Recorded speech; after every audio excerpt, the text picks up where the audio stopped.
Comenzamos el tercer módulo de este taller de estrategia financiera con los conceptos de base que yo entiendo que, o espero que podamos ir internalizando para poder, si bien no transformarnos en administradores financieros de primer nivel, pero sí como mínimo comprendiendo cosas que les van a facilitar la lectura de muchos informes y que les van a ayudar a percibir de una manera más simplificada lo que son las finanzas.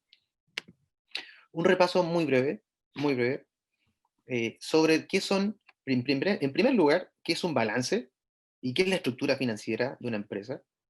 Después, qué es un estado de resultados, qué es un flujo de caja y en general, qué es lo que, ya lo había conversado un poco antes, pero qué es la rentabilidad y qué también habla del el apalancamiento o el endeudamiento en el fondo. ¿Sí? Entonces, en primer lugar, ¿qué es la estructura financiera o qué es lo que responde a la estructura financiera? En realidad, la estructura nos dice ¿cómo se financia todo lo que ya tenemos? Digamos, en la mano izquierda están todo lo que es de la empresa. Aquí hay algunos conceptos más contables, financieros, pero digamos que lo de arriba, lo que es un circulante, lo que hoy en día se le llama un corriente, es todos los activos de corto plazo, que son muy líquidos, es decir, la caja, la cuenta corriente, tus cuentas por cobrar, tus existencias, ¿sí? Hay algunos otros conceptos más, pero converjamos que estos son como los básicos, ¿ok? Después también tienes todo lo otro que te permite generar ganancias, es decir, todo lo que es fijo o no corriente, que es la parte de abajo que dice activos fijos, tus maquinarias, un inmueble, un terreno, ¿no es cierto? Si tienes vehículos, si eres agrícola y tienes un tractor, entraría ahí. Ahora, ambas cosas, digamos, lo que es fijo, lo que es más material y lo otro que es más, digamos, más disoluble, ¿no es cierto? La plata, se financia de alguna parte. Porque lo que está aquí implícito, hay un principio que se llama principio de partida doble. Es decir, todo se corresponde con otra cosa. Y por ende, siempre una estructura financiera y por ende un balance siempre va a dar lo mismo en ambas partes, entre lo que tengo y lo que debo. ¿Ok? Entonces, la parte de la derecha te dice, lo que te está explicando es cómo se financia lo que está en la parte izquierda. Lo que está en la parte izquierda es lo que tengo en la parte derecha es lo que debo. Entonces, una parte de este pasivo no corriente o circulante tiene que ver con deudas de corto plazo. Es decir, ¿a quién le debo plata hoy? ¿O le voy a deber el día de mañana? Digamos, a un proveedor. Si un proveedor ya, hablemos de un ejemplo de un agrícola. Si un proveedor me vende semillas y me las vende a 40 días plazo, significa que yo tengo un crédito con él por 40 días, por ende le debo plata. Y me financió parte de mis activos, ¿no es cierto? O eventualmente si le debo a un banco, si le debo a un banco y digamos que también soy un agrícola y un, quiero comprar, no sé, más materiales, por ejemplo, para trabajar. Digamos que pedí un crédito que se paga en una pura cuota, un bullet, por ejemplo, un crédito de una sola cuota en 3 meses. Tengo una deuda contraída, tengo una obligación contraída con un tercero en menos de un año. Eso es un pasivo, eso ellos te están financiando esa parte, ¿ok? Y también está abajo lo que es la deuda de largo plazo, ¿no es cierto? Que obviamente que puede ser un crédito hipotecario, ¿no es cierto? Puede ser cualquier deuda que tenga más de un año plazo, pues de una deuda de largo plazo. Y también está el capital contable, o hablemos del patrimonio. ¿Por qué? Porque ustedes, como dueños, o como accionistas, como socios, como ustedes, con la connotación que sea, ustedes financian una parte. Cuando iniciaron el negocio o cuando lo vayan a iniciar, ¿no es cierto? Hay una inversión inicial que hacer. Es decir, ok, quiero vender café y necesito una máquina para vender café, pero tú tienes que comprar esa máquina. Usualmente cuando uno parte, la plata no viene ni de un banco o tampoco viene puede ser, pero digamos que viene usualmente una parte de ustedes mismos, ¿no es cierto? Como dueños, como socios. Por ende, la lógica es la misma. Ustedes ustedes están financiando aquellas cosas que tiene la empresa y por ende tienen una deuda, la empresa tiene una deuda con ustedes. Por eso ustedes les exigen que les pague mensualmente o acá fin de año, ¿no es cierto? Esa es la estructura financiera. Acá hay algunos ejemplos breves que yo no quiero detenerme a nombrarlos, sino más bien que ustedes después los pueden ir revisando, pero tiene que ver en términos generales con qué es lo que compone esto y ustedes sepan más o menos de qué se trata.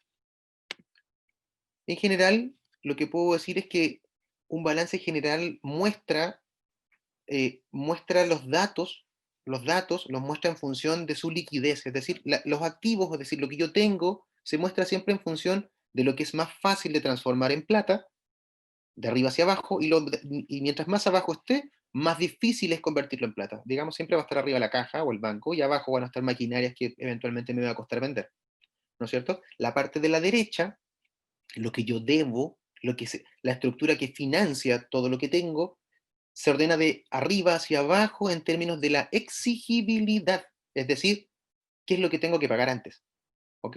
Entonces, si tengo deudas que son de a un mes, van a estar más arriba, como un proveedor. Si tengo que pagar un crédito a menos de un año, va a estar más abajito. Y si ya tengo que pagar a 5 años plazo, va a estar más abajo. Y al final siempre van a estar el patrimonio o en el fondo el dinero de los dueños. ¿Por qué? Porque son los últimos en recibir dinero. Era lo que yo les mencionaba al inicio de la meta de administración financiera. Por eso se dice eso. Lo último que quiero mencionar es que no hay que olvidar que un balance es una fotocaptura, es una foto de un momento. No habla de todo el desempeño de una empresa durante un año, sino de un momento. Y usualmente ese momento es el último día del año, para que lo tengan en consideración. Algunos ejes de análisis de un balance siempre va a ser, primero, la liquidez, es decir, la capacidad que tiene la empresa de convertir lo que tiene en plata, en lo más líquido posible. También cómo se compone la deuda y el patrimonio, cómo se compone la deuda con terceros y la deuda con los dueños. Es decir, ¿quién me financia mi empresa? ¿El banco o los socios? ¿En qué proporción? Eso es un análisis interesante que hay que hacer y eventualmente va a determinar muchas cosas de mi negocio, y eso es parte de las estrategias financieras. Y finalmente, quizá esto no aplique tanto, pero digamos que la contabilidad te da valores de costo, y hoy en día nosotros tenemos que pensar en valores de mercado, es decir, si tenemos algo que nos costó 100 pesos, en realidad el valor real que tiene es el valor al que yo lo puedo negociar en el mercado. Si tengo un auto hoy que vale 1 millón de pesos, pero que hoy está valorado en 200, en el fondo vale 200, ¿sí? Ok, entonces pasándonos a otro estado financiero, ¿qué es el estado de resultados? De forma simplificada. El estado de resultados lo que te dice es la suma que todos hacemos mentalmente al hacer un negocio, es decir, cuánto plata me entra, cuánto costo tuvo, cuánto fue el gasto, y en el fondo cuánto me queda en el bolsillo.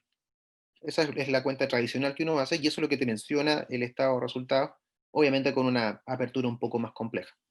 Pero en el fondo lo que te dice habla del desempeño de la empresa a lo largo de un periodo de tiempo. A diferencia del balance, que es como una foto, el estado de resultados sí te habla del desempeño, usualmente de un año, de tu organización. ¿Cuál es la estructura de un estado de resultados? No vamos a profundizar en cada uno de estos conceptos, pero sí me interesa que a grandes rasgos sepan de que hay al menos 3 líneas que son clave de que ustedes puedan ver, y el día de mañana, cuando un contador les presente esto, ustedes sepan dónde tienen que apuntar. Primero es el margen de contribución o el margen de explotación, es decir, la primera línea de ganancia. O sea, yo vendí, tuve un costo asociado a esa venta, ¿no es cierto? Un proveedor, una mano de obra. La primera cuenta, ¿cuánto me queda? Vendí 1000, me costó 900, gané 100, ¿no es cierto? Ese es el margen de contribución, y es la primera medida, como si le podemos llamar, de eficiencia. La segunda es el EBITDA, o la ganancia operacional. Hay varios conceptos ahí, pero el EBITDA, quédense con ese concepto. El EBITDA habla de la eficiencia de la operación, es decir, una vez que ya te quedó plata en el bolsillo, después tú pagaste los gastos de administración, que son indirectamente relacionados a la operación, ¿no es cierto? Y con eso tú ya tienes en el fondo una primera idea de capacidad de generar flujos.